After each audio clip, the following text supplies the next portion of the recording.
Yeah, I mean, I'd like not to have to ever do that again, but The cathing? Yeah. Yeah, that was interesting. Carrying my pee bag, because Des went into the NICU. And, that's not going to stop me from seeing my baby. So I had to walk with my pee bag. And then everyone comes in and they're like so excited at the color of your urine and how much is in the bag. And you just feel like some badass bitch. Mm-hmm. Like, that's right. Look at my pee. Yes. Made it myself. All of it. Yeah. Oh, my bag's full? Yeah, I fucking did that. Or the lady down the hall's not filling her bag. Sucks to suck. It sucks to suck. What's up, you beautiful beasts? I'm Katie. I'm on a mission to help humans become the best possible versions of themselves and to strive for overall health, mental health, emotional health, physical health, all of the healths, without ever having to step on a scale. I have had the privilege to talk to all kinds of different humans who've been through a plethora of experiences just being a human and existing.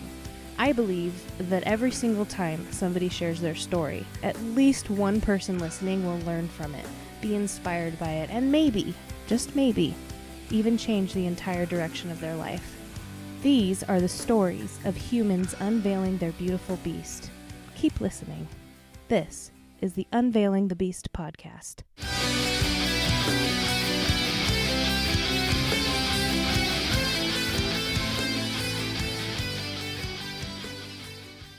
What up, BBs? Holy crap. Holy crap. Holy crap. We're back. We're back.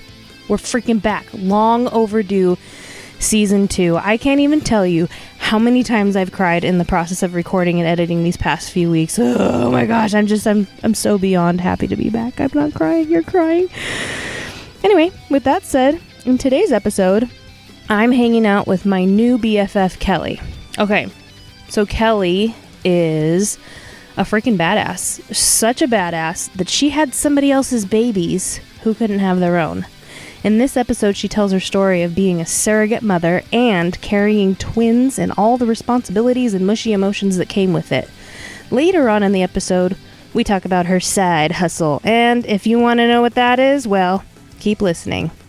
As always, I hope something lands with you today. I hope something you hear tugs on your heartstrings, and or I hope you laugh.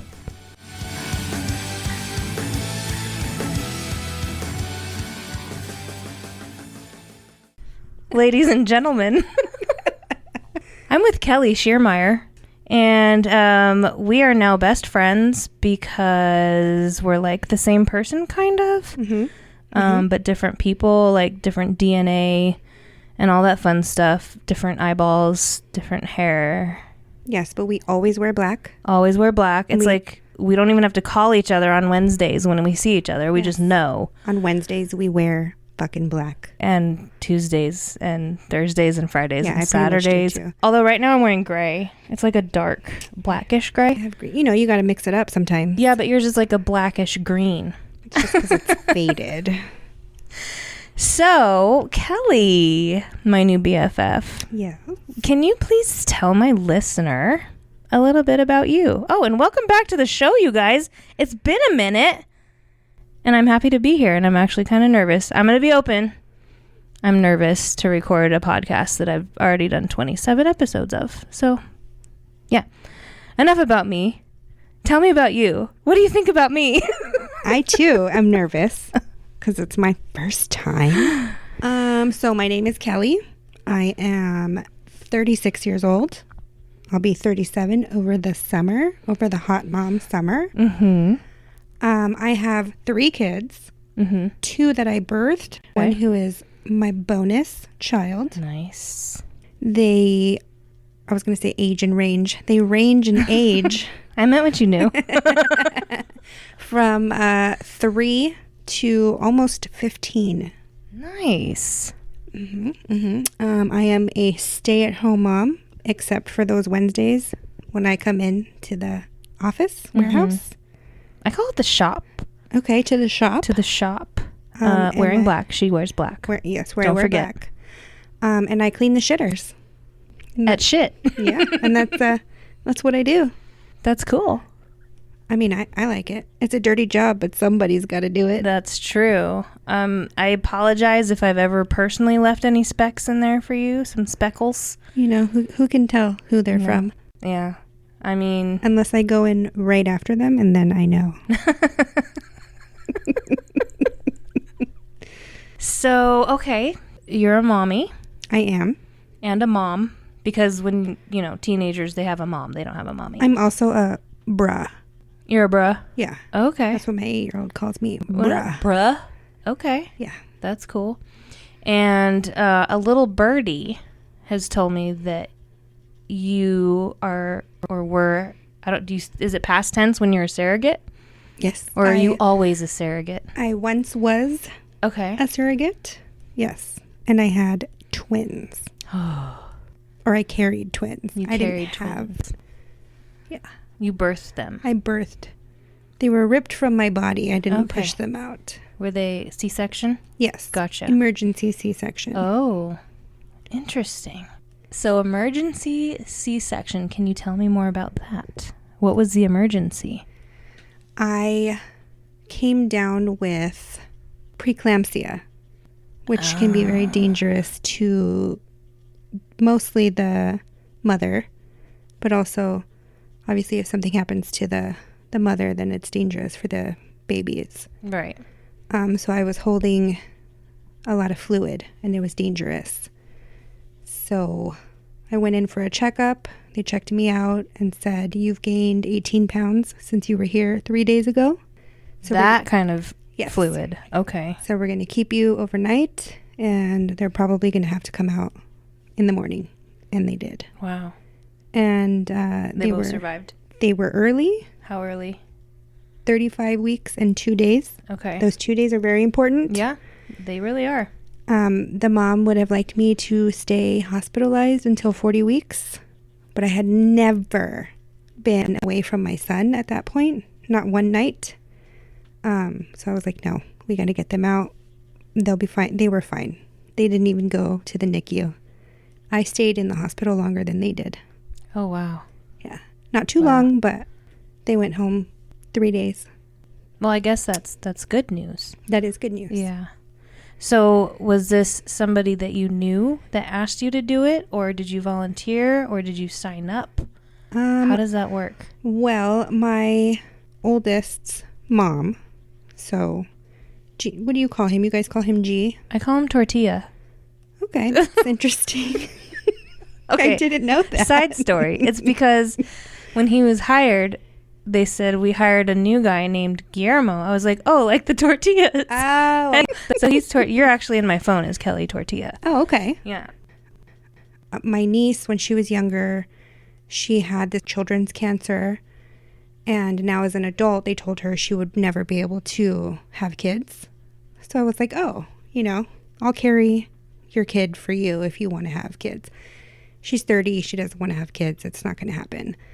And then I had Jackson, and I was kind of just thinking about, I was really good at getting pregnant. And I Lucky. I know. I'm sorry. It's okay. So I thought, like a lot of people struggle with this. And his ex had such great stories from the people that she worked with, because she was kind of like a counselor who found the families and matched surrogates to couples. Mm-hmm. And I thought that would be so cool for somebody. So we started looking into it, and it was a thing that I could do and still be able to stay home with Jackson, because I stopped working after I had him. I used to be a massage therapist. Oh. Yeah. And it just wasn't worth leaving him to go do. So I would try to find anything that I could do from home, but I'm not clerically trained for too much. So we kind of thought this will be perfect, and it'll be amazing gift that you can do. And it ended up being one of the fucking hardest things I've ever done in my life. But we reached out to his ex, and she just sent over a bunch of information, and we decided yeah, we're going to do this. I can stay home. It'll benefit us financially, and we were looking at all these candidates. However you want to fucking say it, I mean. Okay, so we were looking for people. Candidates. And a lot of people who want kids are from China. Like, I think it has to do with... The one-child law that they had? Or, like, being born here. Oh. Sure. So we were looking into working with a gay couple from China. And his ex came to us and said, I have this couple that's local. They're in Pasadena. They have this story. Let me send you their profile. And I really thought, like, that would be kind of cool that they're local because she can come to appointments and stuff like that. We read their profile and I was immediately in love with them. They had been trying for like 11 years, different outlets. And we just loved their story. And we reached out to them, and then they read because you have to write like a book report on your family. And she really loved us. And we Skyped with them, and we just chose each other. And then we had to go through like contracts and psychological evaluations. And it was supposed to take a year, and it ended up taking 2 years. But I was able to give them twins at the end. There you go. A 2-for-1. Yep. That's so cool. So were they there at the hospital when the twins were born? Yes. So you're allowed to take one person in because it's a C-section room. Uh-huh. So the mom came in. Tortilla was at work because he was a mail carrier at the time. Uh-huh. But she was there and her husband was in the waiting room, and then Tortilla was going to come like later in the day. So she was in the room while we were doing the C-section. She was holding my hand, and then you can just kind of feel the release of the baby. Uh-huh. And she made this sound, like kind of like a gasp, but like with a tremble. And she squeezed my hand, and then I felt like the pressure taken off, so that I knew like one was out. I can't explain the sound that she made, but I can still hear it. Uh-huh. And I couldn't, I was just looking up and looking at the curtain. And then she left my side because they took the second one out. And then she was off. I could see her like off in the corner, like tending to them. But like the sound of her like making when she saw her baby come out. Just fucking amazing. Okay, I was going to ask, was it like a scared sound, or was it like a, oh my gosh, that's my baby? I know that if she could have done it herself, she would have done it. Yeah. But she couldn't. And I gave that to somebody. And that's I think really cool. As the kids say, that's like such a flex. Because such like on fleek. I used to say fleek. It's on fire. All the time. Yes, it was so fire. Oh, it's fire, not on fire. Not on fire. Oh shit. That's still bad. Or back in the day, the word that was overly used was, that's epic. I'm like, no, it's not. To like, but that is epic. Yeah, that really, being a surrogate, that's pretty cool. Because I understand the struggles that people go through. But I think the way I put it one time was, I have a gift, that other women unfortunately don't have. I didn't mean to say it earlier, like, I'm really good at getting pregnant. Like, if I no. willy-nilly, but I, knew that I had that ability where some don't. Yeah. And I will never do it again. I tied my tubes after I had my daughter afterwards. Because you're so fertile. Fortunate. After the twins, I'm a terrible pregnant person. I swell like in the first trimester. I'm sick every day, all day. Aversions to food like you wouldn't believe. The twin pregnancy was especially harsh because there was 2, because there was all the hormones, because you have to still take injections the whole first trimester. And I was sick all the time, and the weight was crazy. And then the mom had me doing acupuncture and massages, which sounds great, but I had to find like a sitter and time to get away to do like all these things to make sure, so it was a lot. So after the twins, I didn't think that we were going to have any more. I had my like one perfect single child and I gave 2 to somebody else. But we kind of made the decision after, like, let's try. And if it happens, it happens. And if it doesn't, it doesn't. And it happened right away, immediately. And, get it, tortilla. Can't, Yeah. And we can't imagine or remember how life was before her. Yeah. But I knew that was it. And the doctor was like, are you sure you want to do this? And I was like, yep, tie him up. While you're down, take her out and tie him up. Was she a C-section too? Yes. Yeah. I am the kind of person, like with Jackson, I saw that positive pregnancy test and I was like, epidural. I don't need to be a hero. I don't need to feel everything. Or I was like, yes, epidural. I had him from my vagine. Mm-hmm. And then because I had the C-section with the twins, I just had her C-section too. Mm-hmm. So we scheduled it. I like did my hair and makeup and I rolled in. They shaved me and they took me back and it was just, it was perfect. I've never had my water break because the twins were an emergency. Jackson was like leaking fluid or something. So they were just like, oh, we're going to induce. And with her, it was just so simple. That's cool. It was an easy birth and she was an easy baby and she's terrible now. Isn't she a 3-nager?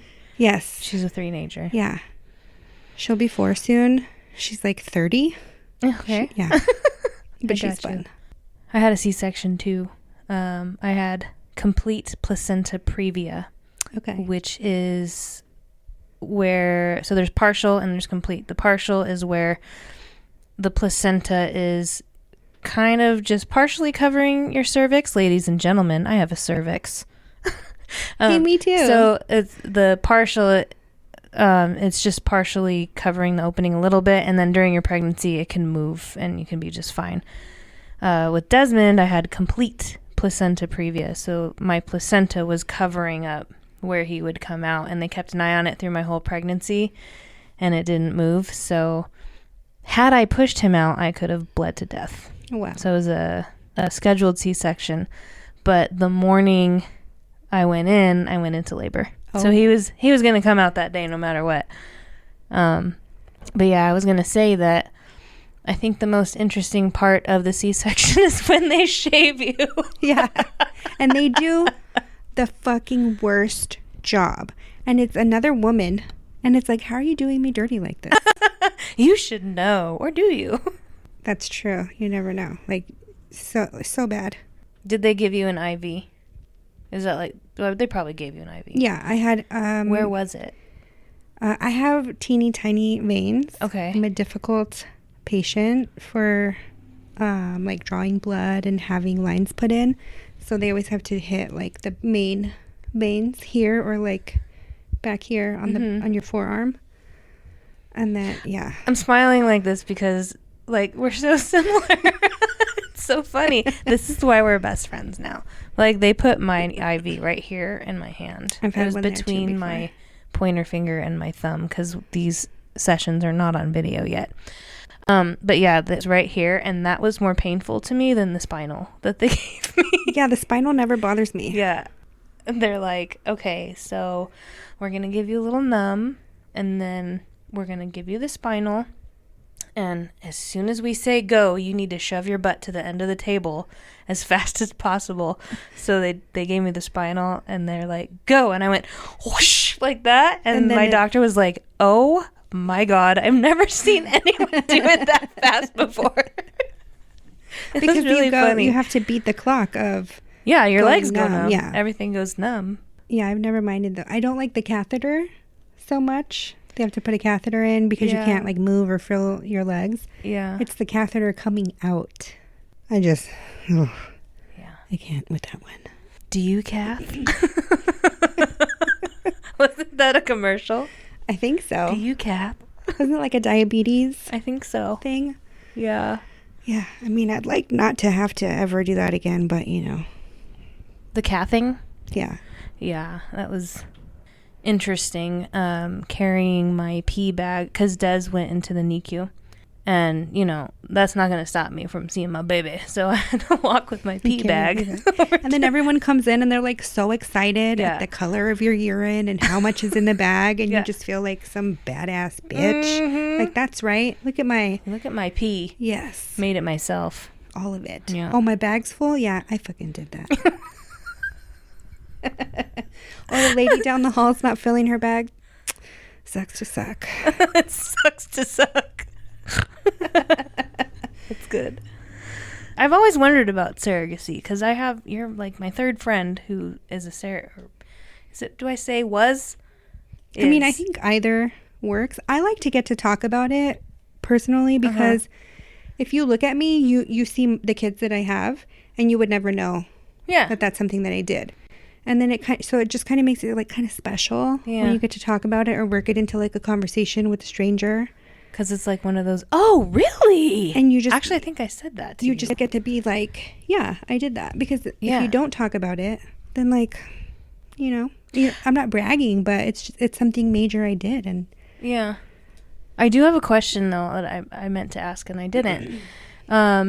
When you're pregnant with somebody else's kids, do you get that emotional attachment that you get when you're pregnant with your own? I did not. I have heard, I have friends, like since then that I've made in like Facebook groups and Instagram, being surrogates where they've gotten attached, where the parents were like not out of town, but like they didn't live here in California. So when they went into labor, they couldn't get here on time. So you have to take the baby home with you. So they would get attached caring for them. Yeah. But like I said, you have to take this crazy psychological evaluation. It's like Scantrons, and it was like 500 questions, like about depression and all kinds of stuff. And Guillermo had to take one too, because he's your spouse is your support system. Yeah. So they have to make sure like that you pass and also that your spouse passes. And they also talked with Jackson, who was 2, but he's like very advanced. Yeah. And they had to ask him, like, do you know what mom's doing? Or like, do mom and dad fight?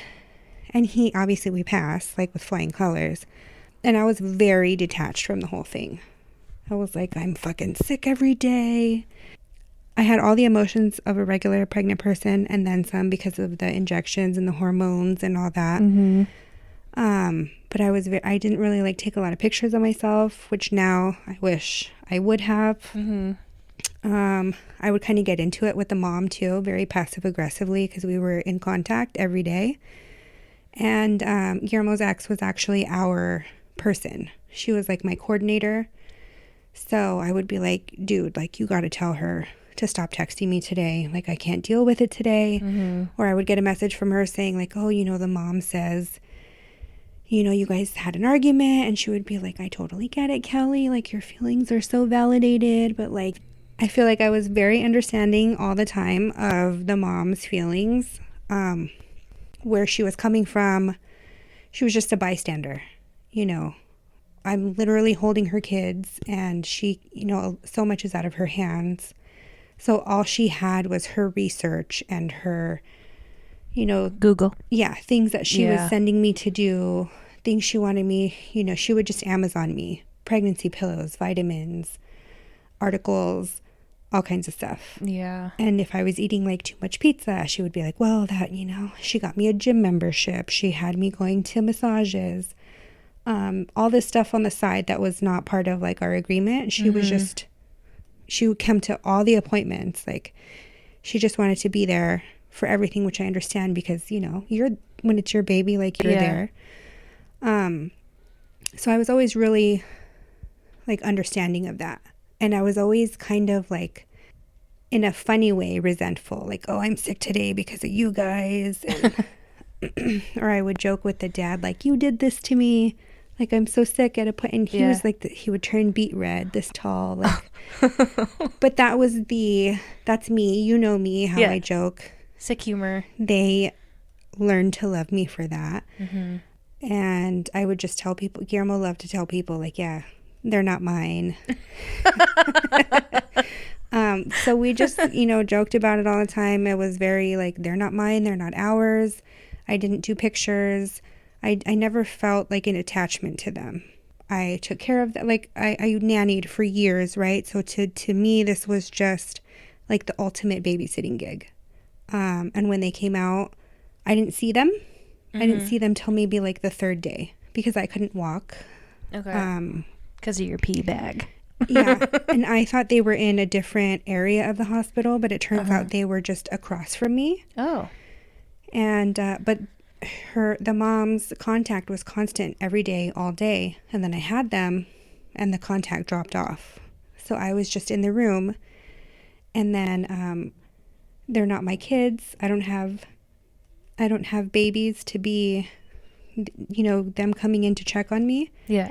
So I kind of got left alone in the room a lot. They would come in and like check to make sure everything was okay and I was eating and getting up. But the contact dropped off. And then, Guillermo was at work. Yeah. My dad would bring Jackson when he could. But he was almost 3. He didn't want to be stuck in a room. I couldn't have him crawling all over me. Yeah. Guillermo could only come at the end of the night. So I was by myself a lot. And it kind of, when I was in it, it was really depressing. But looking back at it now, I think it was really beneficial because it was like less chance of attachment to anything. And then I got to see them. They were sleeping. I couldn't pick anything up anyway. And they were just, it was like, oh, like that's who was kicking me or that was this. And then that was it. And now I have an attachment, like 6 years later almost. There'll be 6 in October. And I have this attachment to, she sends me pictures and we text like maybe once or twice every month or two. We did a play date last year and that was fucking amazing to see my kids playing with those kids. And then we went to their 5th birthday this October that passed. And now there's an attachment because it's like something that I did. It holds a place in my heart. But like during, so it's like no an outside yeah. attachment. Okay. Versus like you guys are here because of me. Like, yeah. Like look at them. They're a family and like I did that. Like Phoebe. Yeah. Exactly like Phoebe. Yeah. So that's pretty awesome because, you're now the 3rd person I know who's been a surrogate. And I just think that's awesome. I have trouble getting pregnant. Desmond took 2 years to get pregnant. I had 2 miscarriages. And now he's almost 6 and he wants a little brother and sister at the same time. So yeah, that's where we are right now. Have you guys started anything? Well, we don't see each other very often. And certain things need to happen in order to, become impregnated. You're right. So, point taken. Yes. But if you notice, you are sitting, ladies and gentlemen, we're sitting on my bed right now recording this. Where the magic happens. Because Desmond is at my mom's house.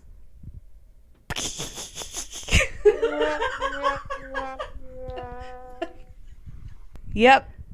So we got to wrap this up so you guys can get to it. Well, we can't wrap it up because then nothing will happen. That's true. I think I need to go back to sex ed or something. I'm forgetting how that worked. So surrogacy is pretty cool. Thank you for sharing all of that with me. I think it's really cool. Is noble the right word? It's a noble thing to do, maybe. It's selfless. I was compensated, so it's not entirely selfless. Well, but it was mutually beneficial. Yeah. It's hard to be pregnant. It's hard. Very hard. Yeah. That's what she said.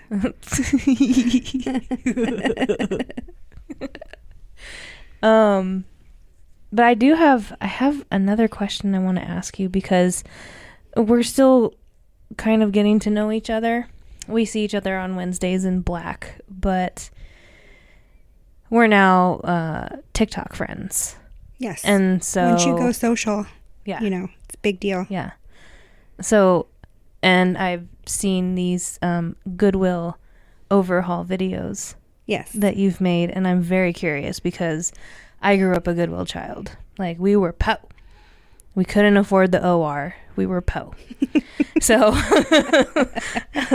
so tell me how that started, when it started, why it started, and all of the above and below. Okay. In the starting. So I am what we in the biz call a reseller. Oh. I have been doing that, honestly, in some form my entire life.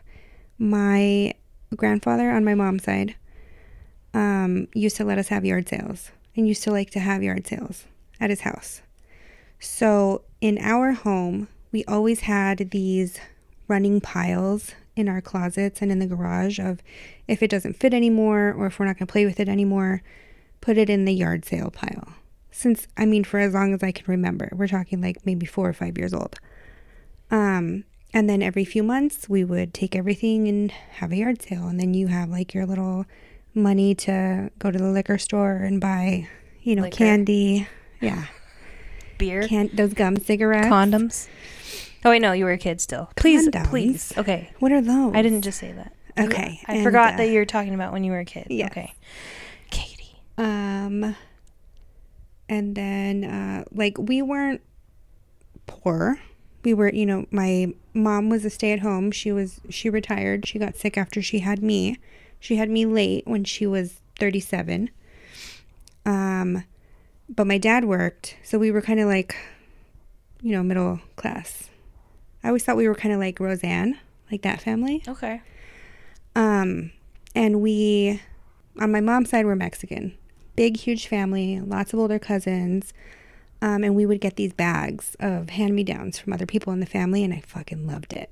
Like dresses and shoes and all this stuff. So I've always loved secondhand stuff. My older sisters hated hand-me-downs because I have a sister who's in her 50s and one in her 40s, and then me. So like the gap is almost 17 years between me and the oldest. So the older girls did not like hand-me-downs because in the 80s and 90s that wasn't cool, but I loved them. And my grandmother on my mom's side, she grew up poor, and she was like the oldest sibling, and she had some really, amazing but like also questionable habits for like saving money when we were growing up. Like if a ketchup bottle was empty, she would clean it out and fill it with water and put it in the fridge, and that was a water bottle. So there was like all these empty bottles. Any leftovers we brought home, she would make into a burrito. So there could be like steak and pancakes mixed up in a tortilla. Like everything was good. Nothing goes to waste. And she loved thrift stores. That actually sounds really good. It is really good. So we would do thrift stores with her. And I've always loved going to yard sales. And then my grandpa on my dad's side was a big, I guess they call him like pickers, because he would go buy like tools, and he had property in Agua Dulce. Okay. And he would just keep buying sheds to put all the shit in him that he found. Like tools and ladders and like boats and bunny cages and like chicken coops. And he just had all this stuff on his property. So I have that like hoarder instinct from both sets of grandparents. And when I was a teenager, if I needed money or wanted to buy something, I had to have a yard sale. So I would just do that. And then after I had Jackson, these apps started popping up, all your stuff online. And I wasn't working, but I had all this stuff. And I was a nanny, and they always want to give you their stuff. Mm-hmm. And I would clean houses too.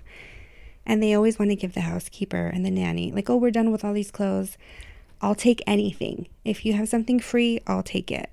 And I would get clothes, and then my gifts for like birthday and Christmas would be like name brand designer stuff. Mm-hmm. But I didn't carry stuff like that or like as nice as they would give me, so I would sell it on these apps. And it kind of became like a hustle on the side to do stuff like that. And I've always been addicted to clearance. Like after any holiday with my mom, we would go the first thing in the morning, the day after Christmas, and get the stuff half off.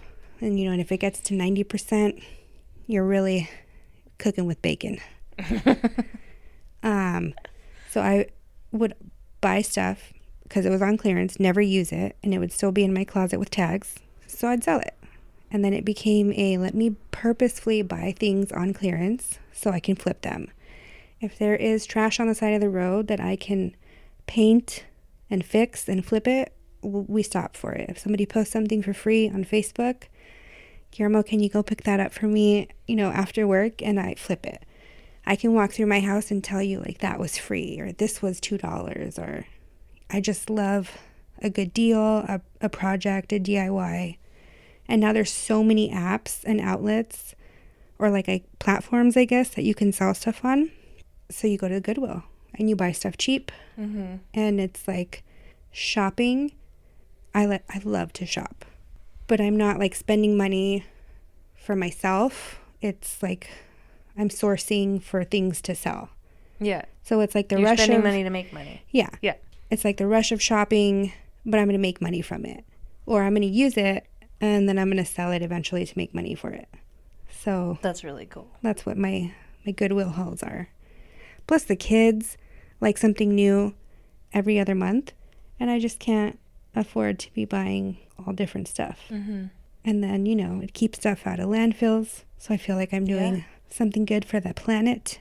So that's really cool that you told me that, because Sean and I are planning on doing I don't know what you would call it, like a cleanse of our home, getting rid of a bunch of stuff. Like for demons? Yeah, that too. But I was just telling him today, I'm like, let's plan like a huge garage sale in the summertime when, you know, it's not cold. You don't have to wear a jacket. We don't have to worry about rain. But I'm going to give you first dibs on anything you want, because it's less of me wanting to make money and more of me just wanting to get rid of shit. So. And I love that. Yeah, you're going to go home today with a couple bags of clothes if you want. I always want. Okay. They've been in my closet for like... I almost never say no. Okay. During COVID, I couldn't go to the Goodwill. Mm-hmm. I couldn't, you know, we weren't going anywhere. We were really, me and the kids were really good about staying home because we were so scared of fucking what we didn't know at the time. Yeah. So I put an ad on Facebook Marketplace and I just laid it out there. I said, I'm a stay-at-home mom. I make a living off of selling my clothes and my kids' clothes and toys. And right now I can't really find new things. So if any of you are like me at home, you know, like we're supposed to be at this time cleaning stuff out and doing projects, and you find yourself with a bunch of stuff because Goodwill was not taking donations. I said, like, please consider donating your stuff to me. And that's smart. We have a really long driveway. Uh-huh. When I tell you the support that came from the community, it was overwhelming. It was like too much stuff. We couldn't put the cars in the driveway because people were just dropping off bags and bags and bags and bags and boxes of stuff. A lot of stuff was trash. Mm-hmm. Like, I think some people actually dropped off bags of actual trash, which was kind of fucked up. Dicks. But there was some really good shit in there too. Stuff that we kept, stuff the kids like played with, stuff we still have like hanging on the walls. The stuff that people get rid of is crazy. Like me, if I don't use something, I'm like, oh, let me return it. These people just are like, oh, I'm not going to use it or wear it. The tags are on it. Let me just give it away. Like instead of getting their money back. I don't know. But that's to my benefit. Mm-hmm. But there was so much stuff. And it was a chore, you know, to be out there going through it and wearing gloves because you don't know, like, where it came from. Dropped it off. Yeah. Or if they had COVID. Yeah. And everything stayed outside open for days. And I went crazy with Lysol, and then I wore a mask and gloves and was out. The kids were playing outside, and I would go through like a few bags a day. You know, I always had income during COVID because of all that stuff that people brought. That's awesome. The best one was there was this Dr. Seuss book that looked really shitty, but it was really old. So I was like, oh, that'll be, something. Let me save it. And I remember putting it inside, and there'll be times where I have stuff from last summer still in bins that I haven't touched or taken pictures of or tried to sell. It's just there. It's called my death pile. Like, I'll get to it when I get to it. So I had a stack of books and like little boxes, and it sat there for months. And then one day, like when people were starting to get canceled all the time, I saw on Instagram all these posts, people talking about Dr. Seuss. And I was like, oh, what happened? I Googled what happened.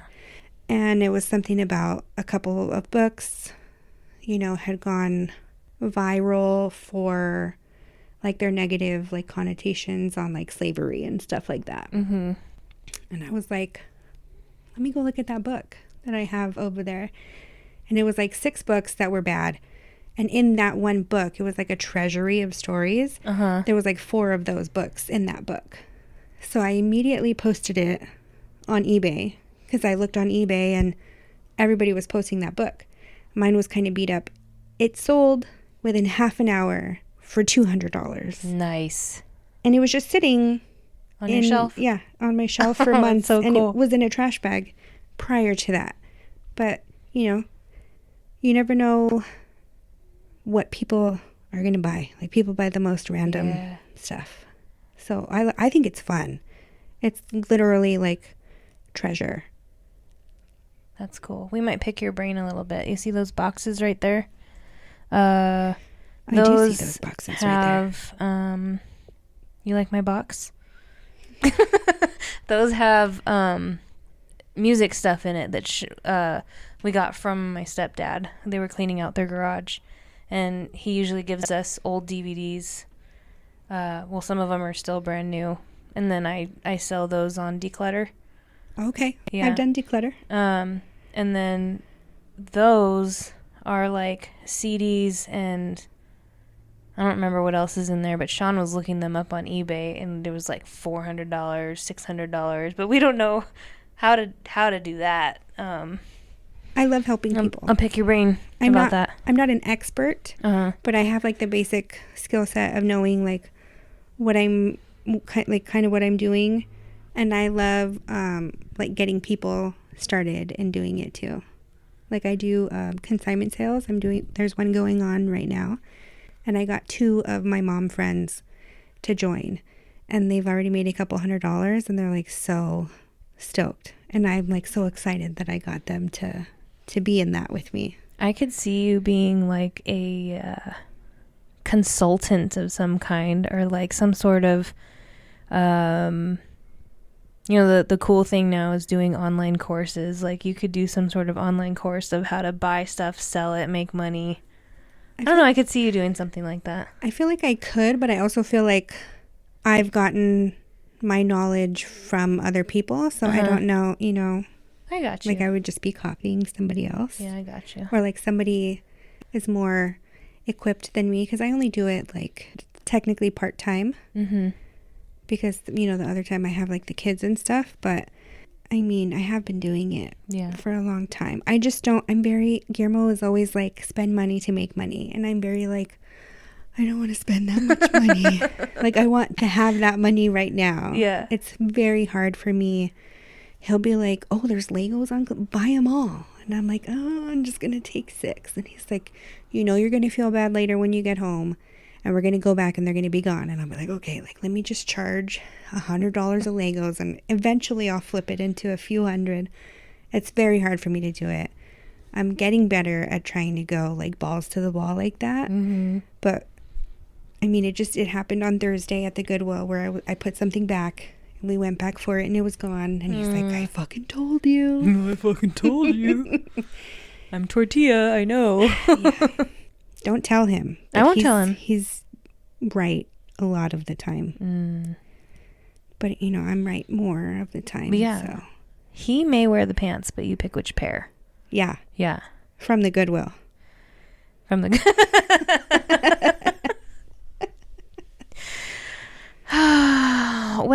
I do have one question to ask you that I ask everybody at the end of every single episode. Are you ready for this one? World peace. No. Okay. Yes. If you could give one piece of advice to the world, what would it be? It would be that nothing fucking matters. Don't take anything too serious in life. Not what people think, not about anything. It's not that serious. Ladies and gentlemen, Kelly Schiermeyer, signing off. Until next time.